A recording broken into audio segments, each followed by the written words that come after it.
The moon is no longer just a destination, it's becoming territory. And right now, a quiet race is unfolding over one specific location, the lunar South Pole, because whoever controls the South Pole controls the future of space. China has announced plans for an international lunar research station, a permanent base near the moon's South Pole by the 2030s.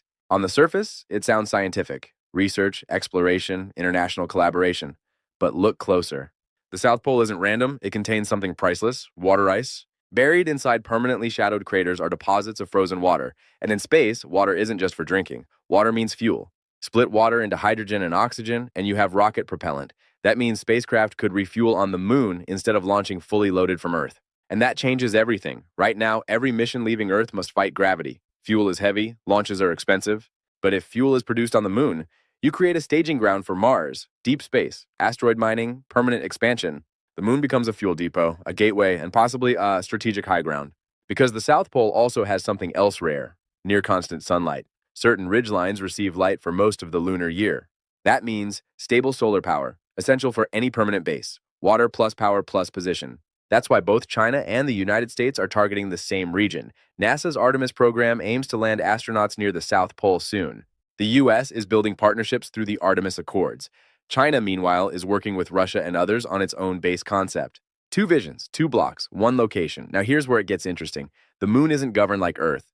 The 1967 Outer Space Treaty says no nation can claim sovereignty over celestial bodies. You can't own the moon.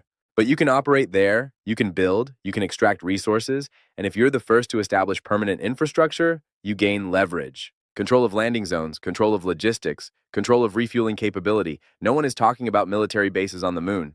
But space has always had a dual-use problem. Satellites began as scientific tools, now they guide missiles, rocket technology launched probes, now it launches hypersonics. So ask the uncomfortable question. If one power integrates lunar infrastructure into its space economy first, what advantage does that create? Imagine a future where spacecraft refuel at a Chinese-built lunar depot, or where navigation and communications depend on infrastructure controlled by one block. That's not science fiction, that's logistics, and logistics wins wars. For now, the competition is wrapped in science and cooperation language, robotic missions, sample returns, habitat modules.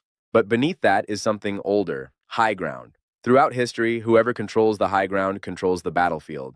In the 20th century, it was air superiority. In the 21st century, it's orbital dominance. In the 22nd, it may be the moon.